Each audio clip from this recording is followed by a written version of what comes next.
Hello everyone, সবাইকে আমার চ্যানেলে অনেক অনেক স্বাগতম। আজকে নিয়ে এসে দেখতে পাচ্ছেন হাঁসের টাটকা শীতের মধ্যে শীত উপলক্ষে নিয়ে চলে এসেছি। দেখতে পাচ্ছেন হাঁসের কড়া ভুনা। দেখতে পাচ্ছেন প্রথমে একটি হাঁস সুন্দর করে আমি পুড়িয়ে টুড়িয়ে কেটে বাজার থেকে নিয়ে এসেছি। এখন এগুলোকে আমি সুন্দরভাবে ছোট ছোট পিস করে সুন্দর করে পোষণ ছাড়িয়ে একদম ছোট ছোট টুকরো টুকরো করে দেখতে পাচ্ছেন সুন্দর করে কেটে আমি ধুয়ে নিয়েছি। সুন্দর করে দেখতে পাচ্ছেন যে এগুলোকে আমি কেটে ধুয়ে একদম সুন্দর করে পরিষ্কার করে রেখে দিয়েছি। তাহলে দেখা যাক এখন আমি কিভাবে রান্না করি। তেল গরম করে দেখতে পাচ্ছেন তেজপাতা ও পেঁয়াজ কুচি দিয়ে এখন আমি এগুলোকে লাল লাল করে ভেজে নিচ্ছি। যতক্ষণ পর্যন্ত এগুলো সুন্দর করে লাল লাল করে ভাজানো হচ্ছে ততক্ষণ পর্যন্ত আমি এগুলোকে সুন্দর করে ভেজে নিচ্ছি। দেখতে পাচ্ছেন মোটামুটি এগুলো কিন্তু লাল লাল করে ভাজা হয়ে গিয়েছে। একদম অতিরিক্ত লাল লাল করে ভাজবো না, সামান্য পরিমাণে। এখন আমি এতে রসুন বাটা, পেঁয়াজ বাটা, আদা বাটা, জিরা বাটা, মরিচের গুঁড়ো দিয়ে দিলাম। এখন পরিমাণ মতো এতে আমি সামান্য পরিমাণ জলও দিয়ে দিয়েছি। এখন দেখতে পাচ্ছেন জল দিয়ে আমি সুন্দর করে মশলাগুলোকে সুন্দর করে কষিয়ে নেব। সাধারণত মশলা কিন্তু জল দিয়ে কষালে মশলার যে কালারটা প্লাস যে ফ্লেভারটা খুব সুন্দর হয়। সেজন্য আমি একটু পরপর জল দিয়ে দিয়ে আমি সাধারণত মশলাগুলোকে সুন্দর করে ভাজা ভাজা করে নিই। তারপর এতে আমি সামান্য পরিমাণে আবার জল দিয়ে সুন্দর করে এগুলোকে ভাজা ভাজা করে নিচ্ছি।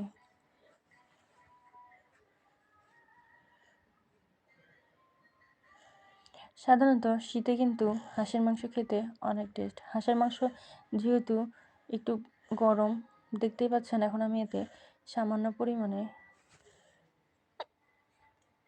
হলুদ দিয়ে দিলাম। পরিমাণ মতো হলুদটাও কিন্তু আমি মশলা ভুনার সময় অ্যাড করে দিয়েছি। তাহলে নেক্সটে যে মশলার মধ্যে হলুদের গন্ধটা কিন্তু পড়বে না। সেজন্য আমি সবসময় মশলা ভুনার সময় আমি মশলার মধ্যে হলুদটা দিয়ে দিই।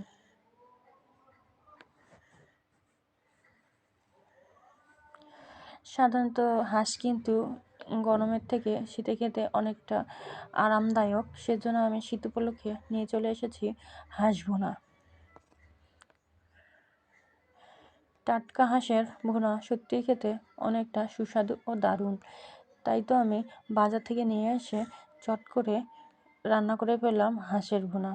দেখতে পাচ্ছেন মোটামুটি আমার মাংসগুলো কিন্তু কষানো হয়ে গেছে। এখন আমি আগে থেকে কাটে পরিষ্কার করে রাখা যে হলো আমার মাংসগুলো ছিল টুকরো টুকরো করে আমি ছোট ছোট করে পরিমাণে কিন্তু ছোট ছোট করে কেটেছি যেন মশলাগুলো সুন্দর করে হাঁসের মাংসের ভিতর ঢুকে। সেজন্য আমি মশলা তারপর আমরা সাধারণত গোটা রসুন খেয়ে থাকি মাংসের মধ্যে। সেজন্য আমি 4-5টা গোটা রসুন মাংসের মধ্যে দিয়ে পরিমাণ মতো লবণ দিয়ে দিলাম। মাংসের মধ্যে এইভাবে গোটা রসুন খেয়ে দেখতে পারেন, সত্যি কিন্তু রসুনের ফ্লেভারটা অনেক টেস্ট লাগে। সেজন্য আমি যখনই যে কোনো মাংস রান্না করি তাতে কিন্তু আমি গোটা রসুনটা দিয়ে থাকি। দেখতে পাচ্ছেন মাংসগুলো দেওয়ার পর আমি সুন্দর করে মশলার সাথে নেড়ে চেড়ে নিচ্ছি।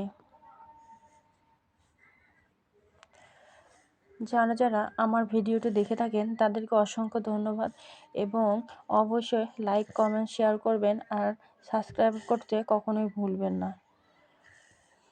এরপর দেখতে পাচ্ছেন এখন আমি এগুলোকে সুন্দর করে নাড়াচাড়া করে দেওয়ার পর এগুলো কিন্তু যেহেতু হাঁসের মাংস হতে অনেক সময় লাগে প্লাস হাঁসের মাংস একটু শক্ত, সেজন্য আমি বেশ কিছুক্ষণ ধরে কিন্তু এগুলোকে কষিয়ে নেব।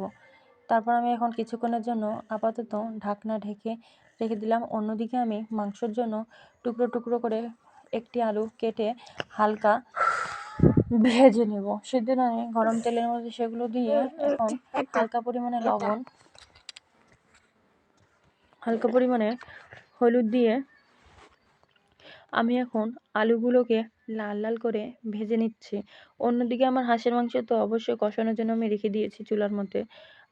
আরেকটি চুলায় আমি দেখতেই পাচ্ছেন যে লাল লাল করে আলুগুলোকে সুন্দর করে ভেজে রেখে দিচ্ছি। সাধারণত আলুগুলো কিন্তু এখন আমি দিব না, মাংসটা নামানোর আগে আগে আমি আলুটা দিব, সেজন্য আমি আলাদা করে এক্সট্রা করে আলুটা সুন্দর করে ভেজে রেখে দিই। অন্যদিকে দেখতে পাচ্ছেন আমি কিন্তু মাংসতে কষানোর জন্য একটুকু পরিমাণে জল দেইনি, মাংস থেকে অটোমেটিকলি জল বের হয়ে কিছুটা এরকম হয়ে এসেছে। মাংসটা যেহেতু আমাকে হাঁসের মাংস, সেজন্য বেশিক্ষণ না কষালে মাংসটা কিন্তু খেতে একটুকু ভালো লাগবে না। সেজন্য আমি দেখতে পাচ্ছেন এটাকে কিন্তু সুন্দর করে কিছুক্ষণ পর পর ঢেকে এগুলোকে সুন্দর করে আমি লাল লাল করে আগে ভেজে নেব। সেজন্য আমি কিছুক্ষণ পর পর ঢাকনা দিয়ে ভাপে ভাপে এগুলোকে সুন্দর করে সেদ্ধ করতেছি। অন্যদিকে দেখতেই পাচ্ছেন আমার আলু প্রায় ভাজা শেষের দিকে, মোটামুটি লাল লাল করে আলুগুলো কিন্তু ভেজে ফেলেছি। এখন আমি এগুলোকে এরকম করেই রেখে দেবো, মাংস নামানোর আগে আগে আলুগুলো দিব। অপরদিকে দেখতে পাচ্ছেন আমার মাংস থেকে কিন্তু পর্যাপ্ত পরিমাণে যে হাঁসের যে তেল থাকে সেটা কিন্তু বের হয়েছে, হালকা পরিমাণে কিন্তু তেল বের হয়েছে হাঁস থেকে। হাঁসটা কিন্তু মোটামুটি হালকা, অত একটি পুরাট হাঁস ছিল না, বলতে গেলে একটি জ্বালা হাঁসই ছিল। হাড্ডিগুলো অত একটা শক্ত ছিল না, মোটামুটি নরমই ছিল হাঁসটা, বেশি একটা পুরাট না আর কি, জ্বালাই। দেখতে পাচ্ছেন এগুলোকে সুন্দর করে নেড়ে চেড়ে নিচ্ছি কিন্তু আমি বারবার করে।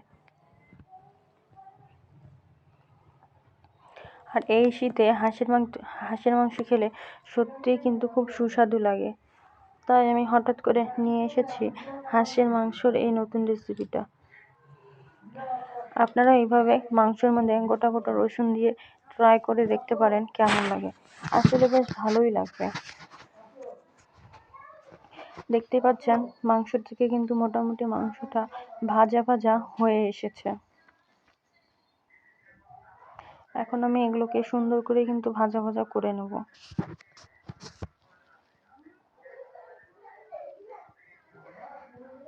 দেখতে পাচ্ছেন অনেকটি কিন্তু মানে যে আমার যে জলটা বের হয়েছিল হাঁস থেকে, মোটামুটি সেটা কিন্তু টেনে নিয়েছে। আর মাংসর যে মশলাটা আছে সেটাও কিন্তু মোটামুটি ভাজা ভাজা হয়ে এসেছে।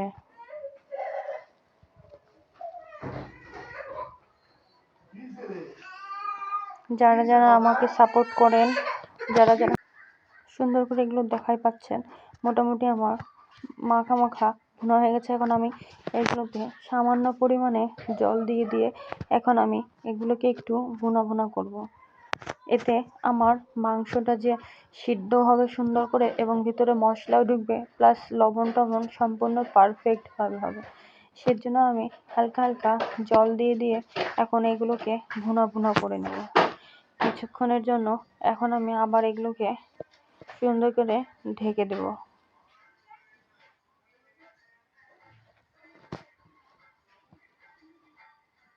দেখতে পাচ্ছেন তারপর মোটামুটি প্রায় জলটা কিন্তু টেনে নিয়েছে, আবার কিন্তু মাংসর যে তেলটা আছে সেটা কিন্তু আবার ছেড়েছে।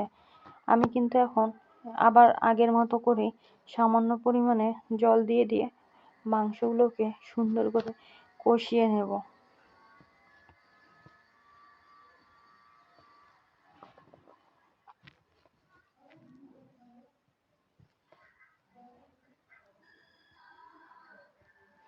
দেখতেই পাচ্ছেন মাংসগুলো কিন্তু অনেকটা মানে লুকটা কিন্তু জোস হয়ে আসতেছে আস্তে আস্তে। মাংসটা আপনি যত কষাবেন মাংসটা খেতে ততটাই ইয়াম্মি হবে এবং মাংসের যে লুকটা আছে সেই লুকটা কিন্তু চেঞ্জ হয়ে আসবে। আমি কিন্তু আবার সামান্য পরিমাণে জল দিয়ে এখন আবার এগুলোকে সুন্দর করে কষিয়ে নেব। দেখতেই পাচ্ছেন মাংসের লুকটা কিন্তু অনেকটা পরিবর্তন হয়ে গিয়েছে, কিছুটা কালচা কালার হয়ে এসেছে। সাধারণত হাঁসের মাংস ভুনা করলে হাঁসের মাংসের কালারটা কিন্তু কিছুটা কালচা কালারই হয়ে থাকে, সেজন্য দেখতে পাচ্ছেন অতটা কালচা কালার না, মোটামুটি লালচে টাইপের আমার মাংস কালারটা কিন্তু। এখন আমি আবার কিছুক্ষণের জন্য এগুলোকে ঢেকে রেখে আবার কিছুক্ষণ পর এটাকে উঠিয়ে দিচ্ছি। দেখতে পাচ্ছেন আবার কিন্তু জলটা কিন্তু পুরোপুরি টানে এসেছে। যদিও আমি অতটাও পারফেক্টলি রান্না করতে পারি না, তারপরও আপনাদের সামনে ট্রাই করি কিছু নতুন কিছু।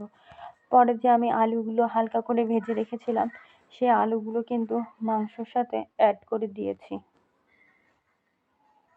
দেখতেই পাচ্ছেন আলুগুলো দেওয়ার পর আমি সুন্দর করে নাড়াচাড়া করে নিচ্ছি। মোটামুটি এখন আমি এগুলোকে কিছুটা পরিমাণ পানি দিয়ে আবার কিছুক্ষণের জন্য এগুলোকে সুন্দর করে কষিয়ে নেব। আসলে হাঁসের মাংস যতটা কষাবেন ততটাই আপনার হাঁসের মাংস টেস্ট পাওয়া যাবে। সেজন্য আমি কিন্তু অল্প অল্প পরিমাণে জল দিয়ে দিয়ে বারবার করে ঢেকে ঢেকে কিছুক্ষণ পর পর আবার ঢাকনা উঠায় এগুলোকে নেড়ে চেড়ে দিচ্ছি। দেখতে পাচ্ছেন জলটা কিন্তু আবার পুনরায় টেনে এসেছে। হালকা পরিমাণে কিন্তু তেল, যে হাঁসের মাংসের যে তেলটা আছে সেটাও কিন্তু বের হয়ে গেছে।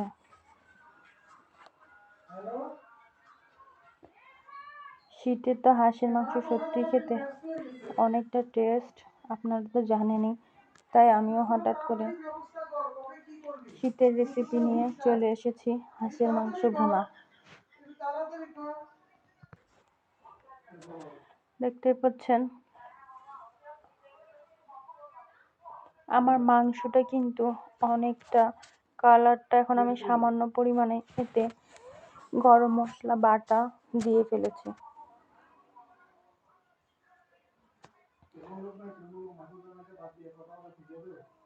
গরম মশলাটা দিয়ে আমি কিছুক্ষণ এগুলোকে হালকা লাল লাল করে ভেজে নিচ্ছি। দেখতেই পাচ্ছেন মোটামুটি গরম মশলা দেওয়ার পর আমি কিছুক্ষণ এটা ভেজে নেওয়ার পর এতে এখন আমি কিন্তু পরিমাণ মতো জল দিয়ে দেব। কিছুক্ষণ ঢেকে রাখলাম। ঢেকে রাখার পর দেখতেই পাচ্ছেন মোটামুটি এগুলো কিন্তু লাল লাল করে ভাজা হয়ে গিয়েছে। জল পুরোপুরি শুকিয়েও গিয়েছে এবং দেখতেই পাচ্ছেন কেমন মাখা মাখা একেবারে হয়ে এসেছে। এখন আমি এতে পরিমাণ মতো ঝোল দিয়ে দেব।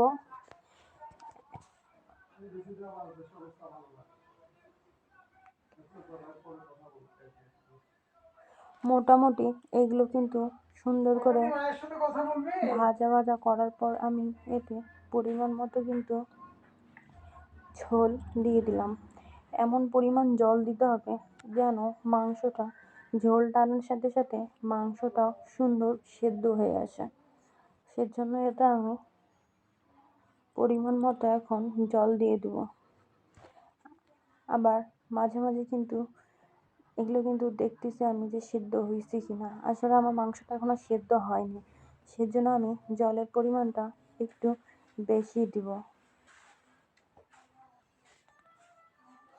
কিছুক্ষণের জন্য এখন আমি আবার এগুলোকে ঢেকে দিলাম।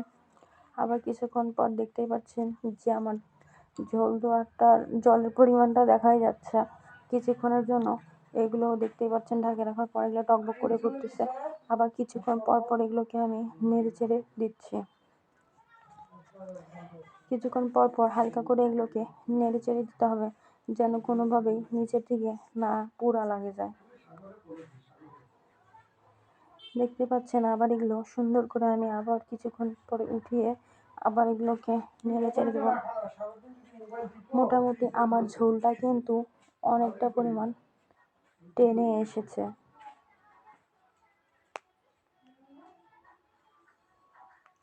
দেখতেই পাচ্ছেন আমি কিছুক্ষণ পর পর কিন্তু এগুলোকে ভাপে ভাপে মোটামুটি সেদ্ধ করে নিচ্ছি সুন্দর করে। দেখতেই পাচ্ছেন আমার ঝোলটা কিন্তু প্রায় অনেকটা শুকিয়ে এসেছে। যেহেতু হাঁসের মাংস অতটা কিন্তু ঝোল রাখলে মোটেও ভালো লাগবে না, সেজন্য এগুলোকে আমি একদম গা মাখা অবস্থায় নামাবো। সেজন্য এগুলোকে আমি আর একটু সুন্দর করে কষিয়ে নিচ্ছি এবং আমার প্রয়োজনে আমি কিন্তু টেস্ট করে আর একটু লবণ দিয়েছিলাম।